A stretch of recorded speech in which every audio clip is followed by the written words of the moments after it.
मेरी पूरी स्किन बहुत ही ज़्यादा डैमेज हो गई थी, क्योंकि पूरे फेस पे भी ऐसे निशान आ गए। पहाड़ी बर्तन जो पिछले जनरेशन में होते थे, पर अब तो पूरे स्टील के बर्तन चल गए हैं, या फिर स्टील के या कप, वो कांच। आम तोड़ने का बहुत ही भयंकर नुकसान। कितना सारा ये हमने पिछले साल लगाया था। तो ये मम्मी ने जा रही हूँ रोड में। हमारे ना बुब्बू जी की ना बहुत ज़्यादा तबीयत खराब है।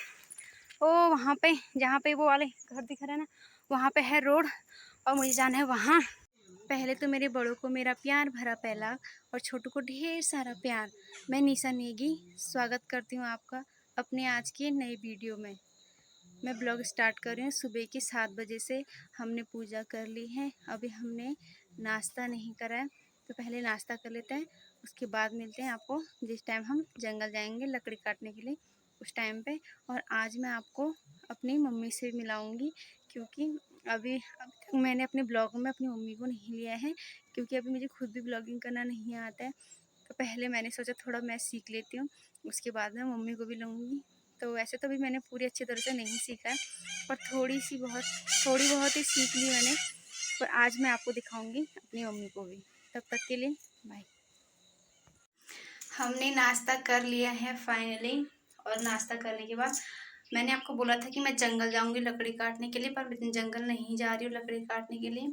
लकड़ी काटने के लिए जंगल चली गई है मम्मी, क्योंकि मैं परसों गई थी ना जंगल लकड़ी काटने के लिए। वहाँ पे ना बहुत सारे ऐसी झाड़ियाँ वो हो रखी, उन्होंने ना मेरी पूरी स्किन बहुत ही ज़्यादा डैमेज हो गई थी, क्योंकि पूरे फेस पे भी ऐसे निशान आ गए थे। उन्होंने घास से, पता नहीं वो कौन सा वाला था, कुरी का घास और खाता, तो उसने मेरा पूरा फेस खराब कर दिया था, और मेरे हाथ पाँव, इस वजह से मैं नहीं गई यहाँ।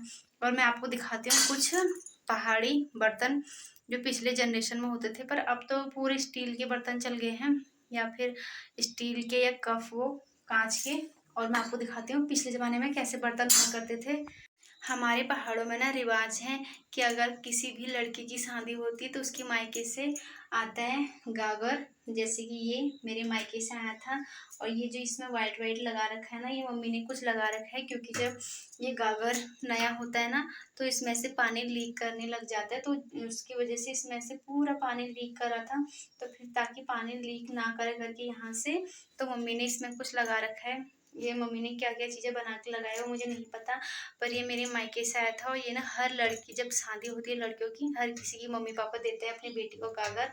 और पिछले जनरेशन में से जो चावल निकालने वाला होता है ना, चम्मच करछी, वो पिछले जनरेशन में ऐसे थे तांबे के। और सब्जी निकालने वाला ना कुछ इस टाइप का होता था। पूरे बर्तन ना तांबे के होते थे पिछले जनरेशन में, अब तो पूरे स्टील के आ गए। और जो लोटा होता था ना, वो भी तांबे का ही होता था। अभी हम इनको यूज़ नहीं करते हैं, पर हमने संभाल रखे हैं, क्योंकि पिछले ज़माने की भी तो कुछ निशानी होनी चाहिए। और पिछले जनरेशन में क्या होता था ना, सारे लोग तांबे की थाली में खाते थे खाना। तो हमारे पास भी है एक तांबे की थाली, देख सकते हैं आप, ये छोटी सी। अभी हमारे पास और भी बहुत सारे तांबे के बर्तन हैं, हम इनको यूज़ नहीं करते हैं, पर हमने ये संभाल के रखे हैं, क्योंकि होता है ना कि कभी याद निशानी कुछ होनी चाहिए, तो ये हमने संभाल के रखे हैं। इसलिए मैंने सोचा आज आपको भी दिखा देते हैं कि हमारे पहाड़ों में पहले कैसे बर्तन होते थे, और लोग किस किन बर्तनों का यूज़ करते थे। और ये हैं हमारे पहले के। अभी और भी हैं बहुत सारे बर्तन, वो ना मम्मी ने उधर संभाल रखे हैं। अभी मुझे इतना टाइम नहीं है कि मैं उनको निकालूंगी, फिर अगर कभी फिर टाइम लगेगा ना, फिर निकाल कर उनको दिखाऊंगी आपको। तब तक के लिए अभी मिलती हूँ जब मैं अभी जाऊंगी घास काटने के लिए, क्योंकि मैं काटने जा रही हूँ बकरी के बच्चे, मैंने आपको दिखाए थे ना, तो उनके लिए घास काट के लेके आऊँगी मैं अभी। आप में से बहुत सारे सोच रहे होंगे ना कि मेरे गाल पे ब्लैक ब्लैक सा निशान क्यों है, मतलब। तो मैं आपको ना अपने इस गाल के निशान की बात बताती हूँ। मैं ना जब आम, यहाँ पे जब पहाड़ों में आम हुए थे ना, तो मैंने ना पेड़ में से आम तोड़े थे अचार के लिए। तो उसकी वजह से जो आम का चोप होता है ना, वो मेरे गाल पे लग गया। तो मुझे बिल्कुल भी इतना आइडिया नहीं था कि चोप लगने की वजह से मेरी स्किन पूरी इतनी डैमेज हो जाएगी। जैसे किसी को चोट लगती है ना, बिल्कुल उतनी चोट लग गई थी। यहाँ पे ना पूरा बहुत गंदा सा हो गया था उस टाइम पे, जिस टाइम पे चोट पका था। फिर मैंने ऑयल और हल्दी को मिक्स करके, सरसों का ऑयल, फिर मैंने लगाया था, बड़ी मुश्किल से ठीक हुआ, पर ठीक तो हो गया था। अब ना उसका नुक्स यहाँ पे निशान रह गया। तो मुझे हुआ आम तोड़ने का बहुत ही भयंकर नुकसान। उस दिन जिस दिन से मेरे यहाँ पे आम का चोप पका था ना, उस दिन से मैंने बिल्कुल भी आम तोड़ने बंद कर दिए थे। खाने तो बंद नहीं करे थे, मम्मी वो कहीं से लेके आती थी तोड़ के, तो खा लेती थी, पर मैंने तोड़ा नहीं क्योंकि मेरे यहाँ पे चोप पक गया था। एक जगह पे और भी पका था, पर वहाँ पे ना ठीक हो गया, बट यहाँ पे थोड़ा ज़्यादा ही जल गया था वो चोप से, तो इस वजह से यहाँ पे मेरा पूरा निशान रह गया। मैं आपको बोल रही हूँ, आम तोड़ोगे ना बिल्कुल केयर से तोड़ना, वरना आपका भी मेरी तरह ऐसे ही हो जाएगा। अच्छे से तोड़ना, ध्यान रख के अपना। मैंने ना आपको ना कल के ब्लॉग में बोला था ना कि मैं खेत खोद रही हूँ लहसुन लगाने के लिए, तो आज मैं लहसुन की छटाई कर रही हूँ। ये है हमारा लहसुन, कितना सारा, ये हमने पिछले साल लगाया था, तो ये मम्मी ने मतलब खाने के लिए है, बीज के लिए भी रखा था, तो मैं इसमें से ना जो बड़े बड़े लहसुन है ना उनको अलग करूँगी, क्योंकि जो बड़े वाले लहसुन है ना हम उसी को लगाएंगे खेत में, और जो छोटे छोटे लहसुन है ना उनको हम रखेंगे अपने खाने के लिए। और हमारा टोटल लहसुन है इतना, इसमें से आधा छांट के खेत में लगा देंगे और आधा रखेंगे खुद के खाने के लिए। और हम ना आज शाम को लगाएंगे लहसुन, तो अभी दिन का खाना बनाएंगे। जब हम शाम को लहसुन लगाएंगे ना उस टाइम आपको दिखाएंगे कि पहाड़ों में लहसुन कैसे लगाते हैं। और शाम को मैं आपको अभी मतलब जब हम शाम को लहसुन लगाएंगे उस टाइम पे अपनी मम्मी को भी आपसे मिलाएंगे।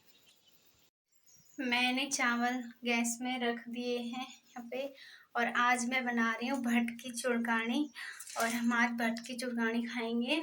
और पहले ही भट्ट की चुड़कानी बना लेते हैं, उसके बाद मिलते हैं आपको खाना बनाने के बाद। और मैं शाम को आपको दिखाऊंगी। मैंने ना जो लहसुन था ना उसको अलग अलग पीस में डिवाइड कर दिया है, और हम उसको शाम को लगाएंगे और शाम को दिखाएंगे कि लहसुन हम कैसे लगाते हैं और मैंने उनको क्या कर दिया है करके।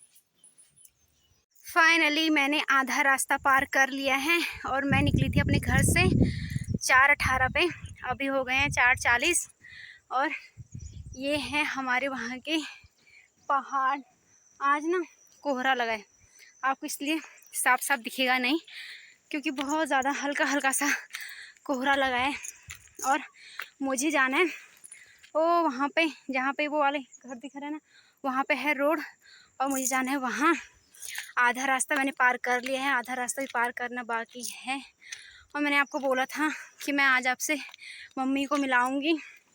मम्मी से मिलाने का बिल्कुल भी टाइम नहीं लगा, क्योंकि अभी मैं खुद मैंने अभी ब्लॉगिंग स्टार्ट करी है, तो मम्मी को भी थोड़ा शर्म लग रही है, क्योंकि पहले पहले तो मुझे बहुत लग रही थी। पर 1-2 दिन में या तो मैं आज ही लेके आऊँगी मम्मी को अपने ब्लॉग में, या फिर कल तक तो मैं पक्का लेके आ जाऊँगी। और पहाड़ चढ़ने में इतना पूरा पसीना पसीना, मेरे माथे पे पूरा पसीना ही हो रहा है, और मेरी मांग भी बह गई पसीने की वजह से, क्योंकि एकदम से है चढ़ाई। यहाँ पे कहीं चढ़ाई कहीं थोड़ा तिरछा तो बहुत कम है, चढ़ाई चढ़नी पड़ रही है।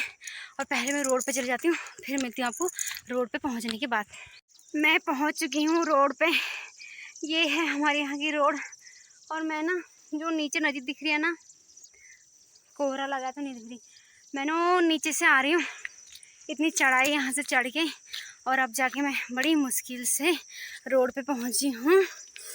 अभी हो गए 4:56, और मैं 4:18 पे घर से निकली थी, और अब जाके रोड पे पहुँची हूँ।